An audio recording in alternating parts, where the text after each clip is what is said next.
What's up guys and welcome back to the channel. I'm Andy the Middle Aged Gamer and this is the officially licensed VFC MP7A1 Gen 2 Gas Blowback Navy Edition review. Now, as always, I'd like to start this video with a full disclosure to you guys. This is airsoft, there are no real firearms in this, there's no live firing, nothing of the sort, just pure airsoft products. And everything you do see was bought and paid for by me. Okay, now with the full disclosure out the way, let's jump in. Now to understand what this version is, we have to go back a long time. We're talking almost a decade ago when Tokyo Marui released their version of the MP7, which, to be honest with you, still holds up to this day. So it's a testament to how amazing the Tokyo Marui one is. And if you want to see this compared to the Tokyo Marui, hold on tight because I'm nearly finished on that video. So just a quick heads up. Now, back to this one. Like I say, almost 10 years ago, Tokyo Marui released theirs.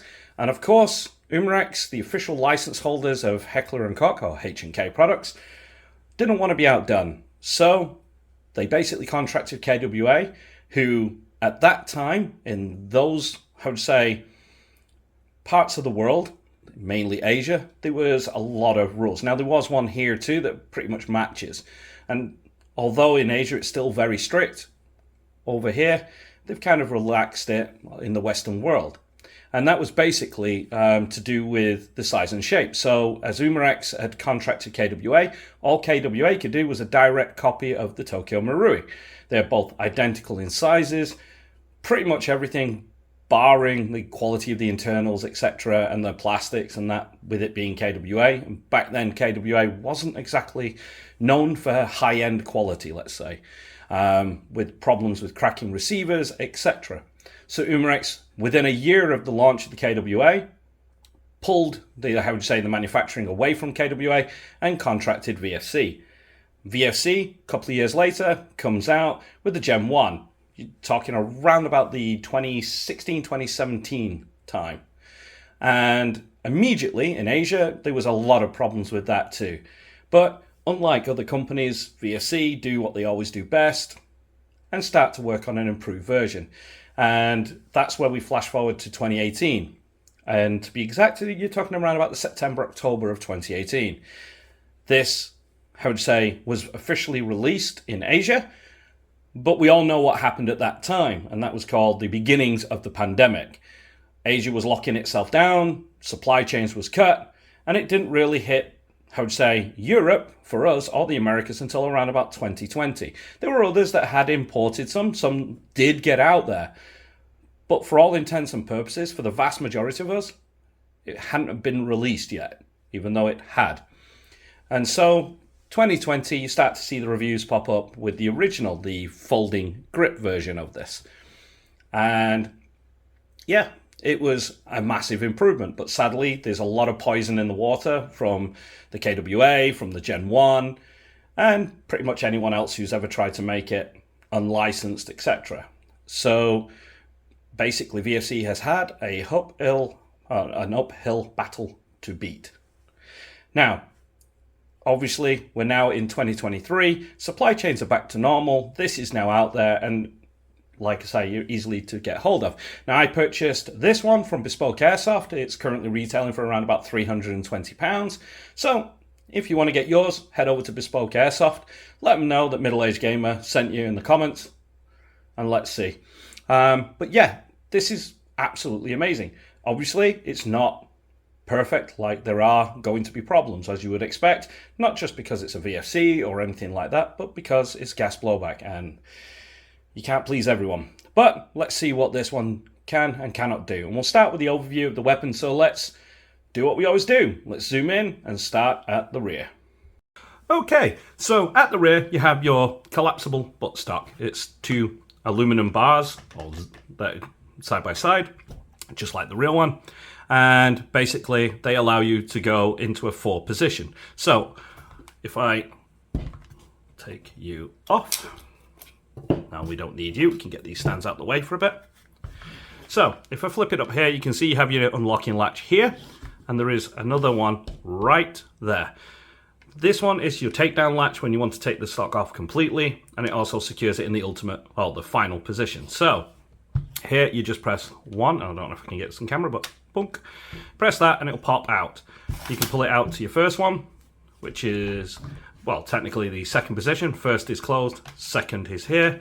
Press it one more, allows you a small little bit of extension, and then you get your final one into the fourth position there. And as you can see, this side locks down and it's locked in place. It's rigid as it can be on both pins.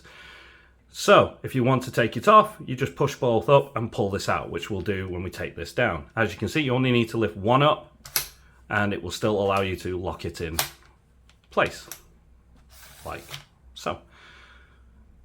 Now, the butt pad at the rear, as you can see, is nice. It's got a kind of plasticky, you know, softer than many, as you would say, but it's quite nice, rigid, and it will hold in your shoulder very well. It's held on place here, so if this ever breaks, you can replace the rear end, no problem. At the bottom, you have your 2 holes, which are for your takedown pins, which are right here. And these 2 holes, basically pop them in there so you don't lose your pins, because HK do actually worry about you. Now, at the rear, as you can see, you have your T-shaped charging handle a la AR-15. You'll find a lot of the controls mimic between a pistol and an AR. With this being AR, it's fully ambidextrous. You just pinch together, pull the gun, and away you go. Now, of course, you can do it like that, very quick, grab it. It's up to you how you wish to do it.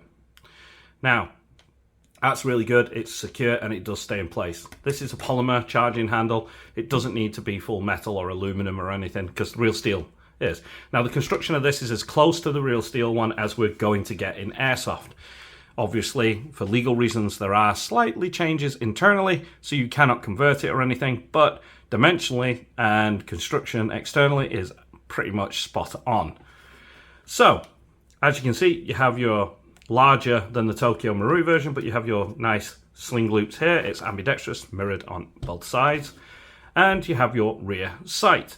As you can see, you have your pistol sights when the sight is down, or you can flip it up for a aperture sight, which is quite nice. There's the obviously corresponding front blade at the front. We'll get to that in a moment. Now, the rear sight is adjustable for windage using this wheel. It's quite simple. You can dial it in. Now, underneath, if we flip it this way, you can see your unique serial number for this, airsoft replica. And for legal reasons, as you can see, caliber 6mm BB. So, moving forward, let's talk about the grip. The grip is their MP7 grip. As you can see, with markings, it does have the MP7A1, and that is mirrored on both sides.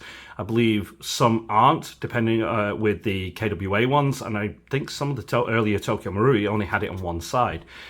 But obviously later that's been fixed over time.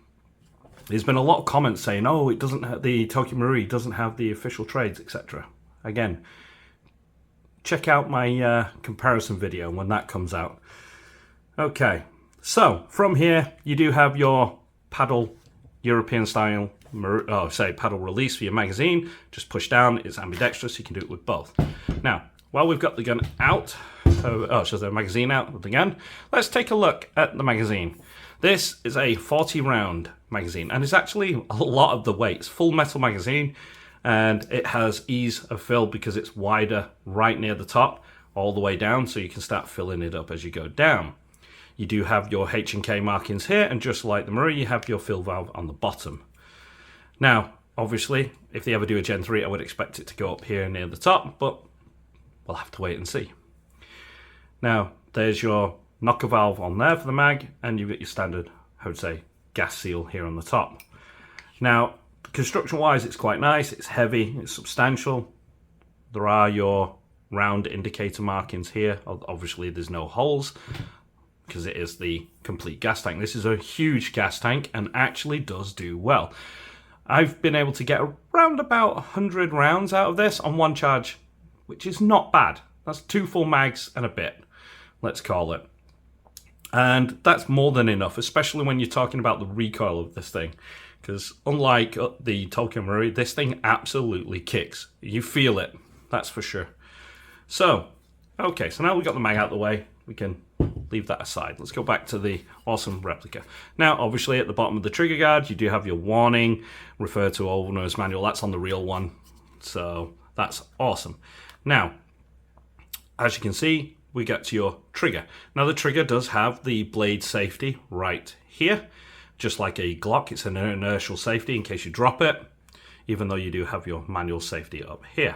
As you can see, nothing happens, but if I put it into the semi-auto, we can check there's no ammunition in the gun. This is a airsoft replica. I'll pull that to the rear, and we can pull it up. You've got, talking 0.5 centimeter of take up. You hit the wall, you'll feel it's a soft wall, but you have a nice audible click. Your reset, 2, 3, 4. Okay, so you're looking at 0.5 centimeter reset. 1, 2, 3, back to the wall again, and no break. So obviously it's no 1911 or 2011 match trigger, but when you compare it to an SMG trigger, it's bloody awesome. It's smooth, it doesn't feel gritty, it feels nice, and as you can see, there's an audible tactile break and reset, which is quite nice. Now, the other good thing about this is, as we move up, we get to your ambidextrous safety and fire selector lever, which is nice, it's big, and it fits most hands. I have large hands, so it's easy enough for me to get a nice purchase with the right hand, and it is mirrored, it is fully ambidextrous, as I say. Now, it's easy to go down to full, but as you can see, it is very tactile, very positive, and will stay in each position. That is absolutely awesome. Now, the bolt release, it's not a hold open. No airsoft so far actually has a bolt hold open. So even if you charge the weapon, like say, and it's like you've got no mag in it, it will only hold open on an empty mag. So to do that, we would need to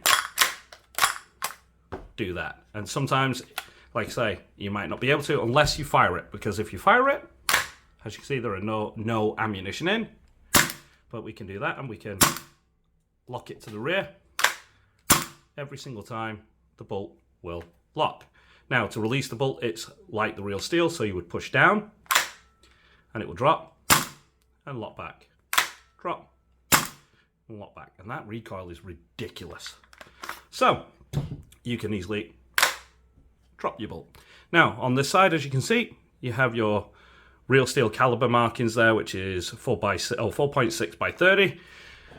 And yeah, an amazingly tiny, but amazingly powerful little round. Now, as we move forward, you do have your replicated coolant vents. And like I say, it is really, really good. You will, if you look through it, once it's moving, you can see the gas piston moving once all this, is open here. Let's see if we can get that on camera for you, but you can just see it moving in and out of, frame. So it's really good. You got a nice replicated gas piston. There's your gas block through there, which is also your hot. We'll get to that in a second. As you can tell, this is the Navy edition, so you have the milled CNC aluminum rail section here instead of the folding vertical front grip. I put my own on there, which is quite nice, allows better ergonomics for myself. Obviously, as this is bolted on rigidly, there are basically 4 giant hex bolts that go through and lock the entire unit to the actual weapon, which is really good. You can put anything you want on there. If you have a PEC box, it will hold on the side. You don't have to worry about just securing it to the metal top rail. Now, here on the top, as you can see, here's your front sight with the pistol sight there, and if you flip it up, you get your standard post, which is elevation adjustable with your dial here. So that's kind of nice and neat. There is also, like I say, easy access to repair it, etc., by knocking out the pin, taking things out if you need to replace it, or just unscrew it here on the side, right there. Your front sling loop is right there, and as you can see, now we get to the business end here at the front. Now this is a 12mm clockwise to, threaded muzzle brake here. and it is made of steel. The good thing about this Gen 2 is you do have a steel outer barrel. We'll talk about that later. Now you have your steel flash hider here at the front, and you have your hop adjustment knob right here. So you turn it that way to add hop, turn it that way to remove it. Once you've got your hop set, you just pull on it and take out your key. And now it looks just like the real steel. Okay? You won't be able to bang it, you won't lose it, that's gone and safe. When you're finished, and you need to adjust it, just put your little thing in there and away you go. Now, let's get this back in camera and put it over the other side. Okay. So with the hop tool back in, as you can see, I fitted a micro scout light on there, which is quite nice. And as you can see, everything is kind of mirrored in controls on both sides. Now on this side, this being officially licensed, it does say Heckler & Koch GmbH made in Germany. Although we all know it's made in Taiwan. This is VFC, and because of that, they laser etched in here, licensed trademark of Heckler & Koch. You kind of know what it is. Okay, so as you can see, you do have your ambidextrous lever here. And the good thing about the Gen 2, which out of many MP7s I've used, this one has a lovely ambidextrous side. There is no slop, there's no wobble, like the Tokyo Marui one does move up and down a little bit. This one's completely rigid and positive again. So you have everything that you need to basically operate this gun a lot more positive and tactile. As you can see, you do have the MP7A1 mark in here on the grip, again mirrored.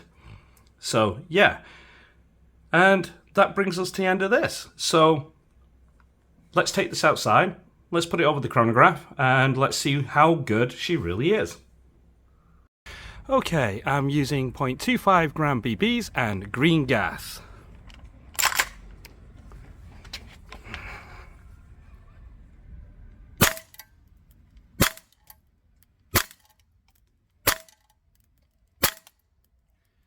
Okay, quick burst fire, let's see what the rate of fire is. That's a nice rate of fire. Okay, so let's take it back 10 meters and let's see what the accuracy is like on this amazing little SMG.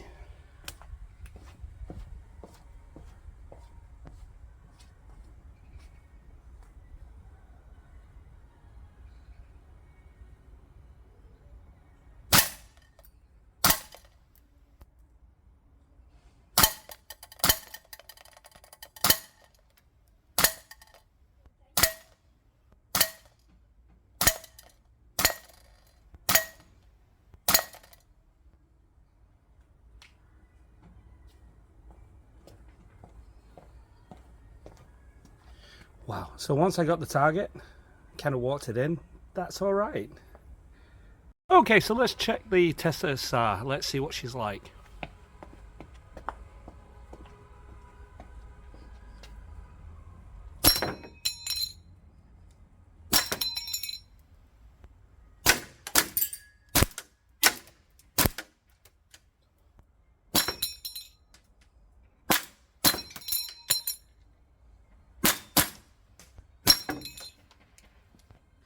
And there we go. Okay guys, so as you can see, we've got this now disassembled on the table. So let's take a look at, how to say, the individual parts. We'll do what we always do. Let's start with the buttstock. As you can see it holds your pins in the rear, and pretty much it's just a nice wire collapsible stock. So we can move that out of the way. Now, one of the improvements was a full steel guide rod and spring, and it's secured on by a steel hex screw. It's all steel, so it's really nice. It's going to be durable and it's very strong. Now, the other bit is your butt plate. You have your enlarged buffer spring here, which absorbs a lot of the shock. You have your replaceable steel hex screw here into the polymer charging handle. This is replaceable. Undo the screw, take this out, put a new one in. So as it wears in, and eventually, like they always do, they stop holding in the closed position, you can easily replace that. They're about 10 quid, so very cheap. Okay, but that's your rear end cap assembly. Now, your bolt carrier As you can see, I put quite a fair few rounds through this. It's a standard zinc bolt carrier. It's got some weight to it. You're talking around about 350 grams, which is, you know, not bad considering they scalloped as much as they could out of it as to lighten it as best as they could, but it's not bad. You can see where the piston on the reel steel would hit that and push this hole back.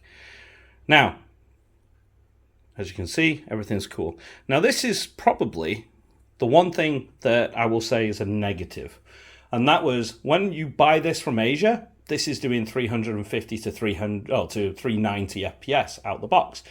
This specific version was 390, and I'll tell you how I know that, because they decided to put a restrictor in there, but not a standard one. This is a M6 grub screw that they'd had a little slit. This was done by the importers in Taiwan, basically. So when Bespoke ordered this from abroad, for legal reasons here, as we all know, I've said this and I'll probably say it in many other videos, so it's basically a case of if it's over 375 FPS and it's got a party mode on there, it's a no-go.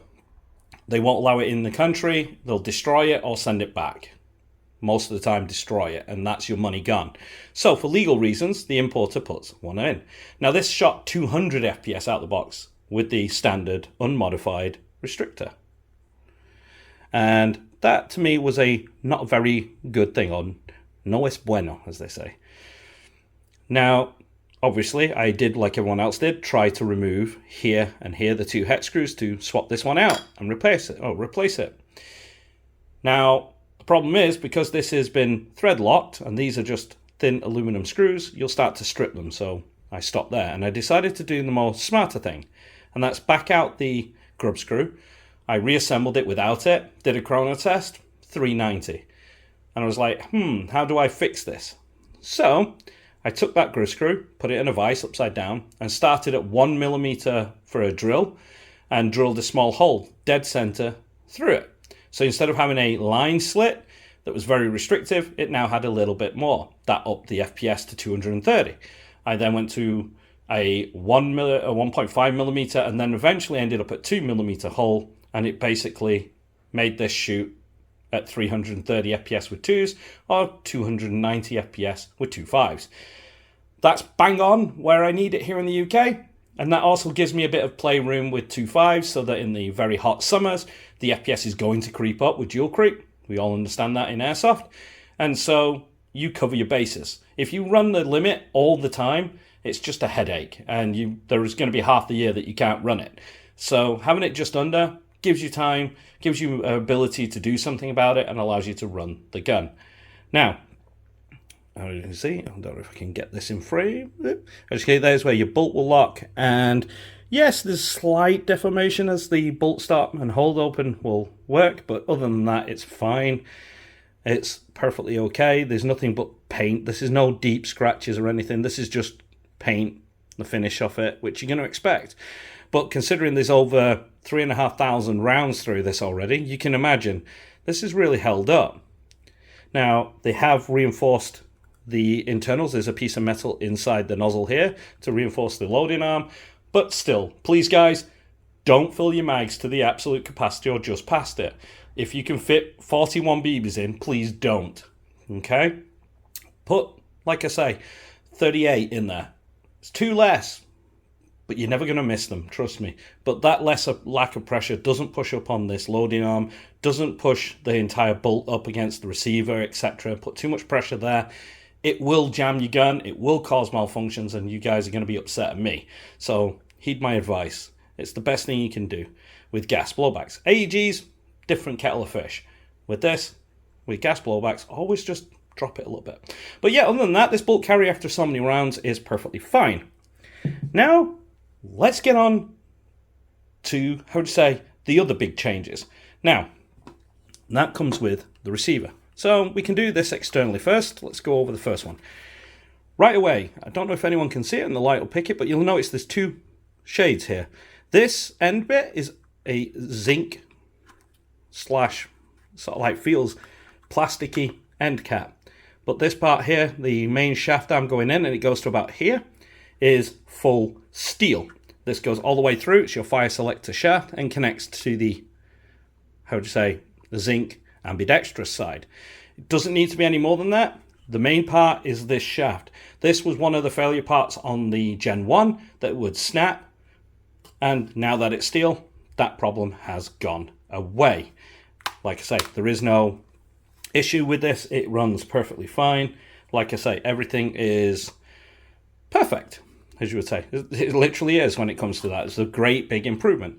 Now, what else did they improve? Well, as you can see, let's go in.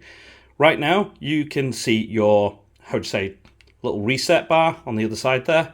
That is to reset your, firing pin, and that when the bolt goes through, tells it when to, retract in and stay in, lock it up, etc. That is now steel.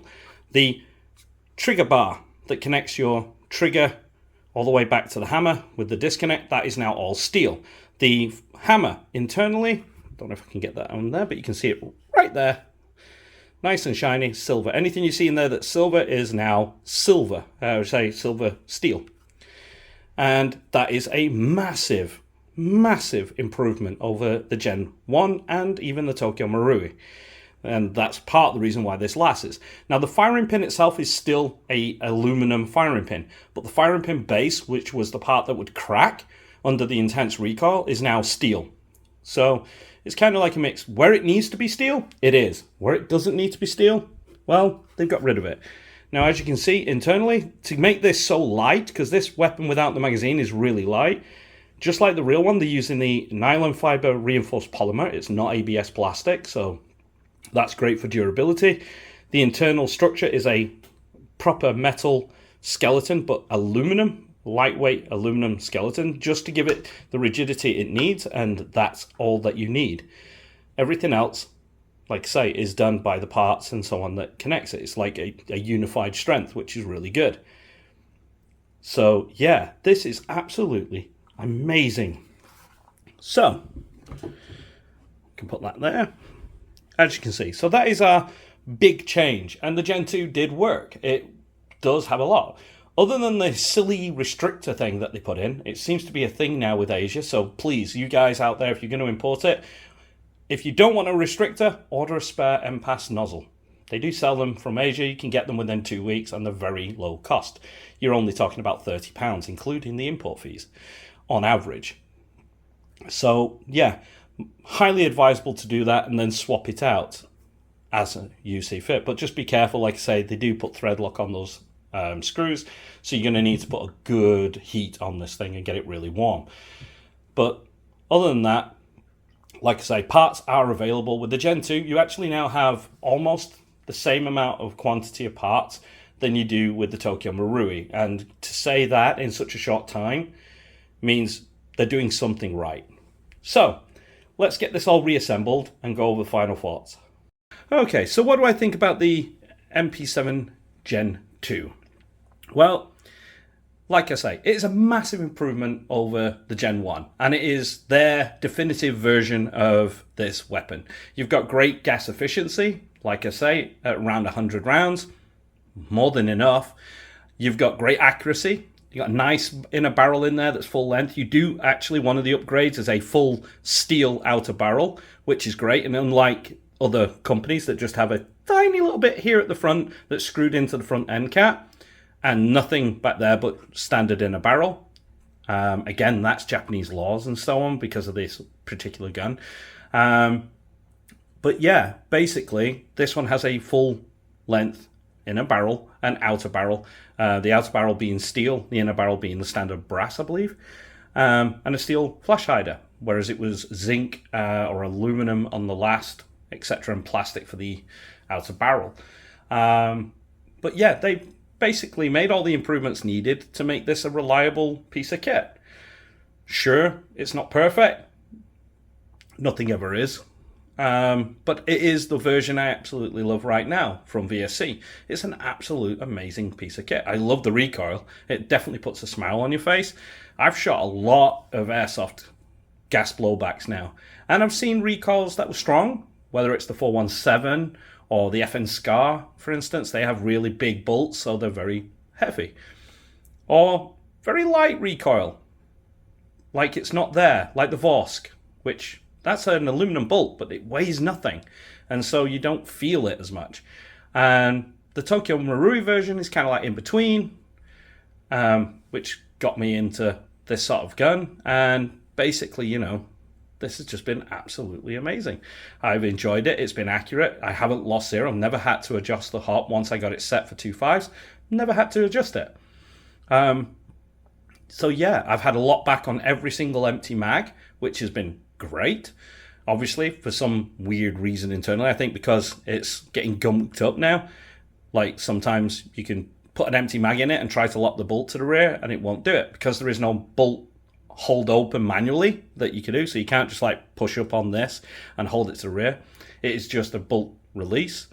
You have to just basically pull it once or twice to get it to lock to the rear on an empty mag when it's not firing. But when it's firing, my God, it locks back every single time. It's ridiculous. So just little, how to say, quibbles or little things like that, which, to be honest, in the grand scheme of things are nothing. If you own one of these, if you splash out £320 on one of these, are you going to be upset? No, you're going to really love it. It's absolutely phenomenal. And I would say that, hand on heart, this has been absolutely awesome. I've had very little issues. There's parts available if I do have an issue. And they're not expensive. Whole bolt carrier assembly, 30 quid, plus shipping, for the complete set. So when it comes down to it, you've got everything that you need, and you've got access to keep your gun in the fight for much longer. So yeah, overall, an absolute amazing weapon. I'd like to know though, what you guys think. Please let me know in the comments what you guys think. I really do read your comments. I do understand them. Occasionally, like I say, if I don't reply, it's basically because I won't have an answer for you. But it doesn't mean that I'm not researching in the back, and eventually I'll get back to you and reply as soon as I know. But yeah, like I say, I hope you enjoyed this video, and I hope, like I say, you get one of these for yourself and understand what I mean about how amazing this thing is. So with that being said, I've been the Middle Aged Gamer. You guys have been absolutely amazing, and I'll see you in the next one.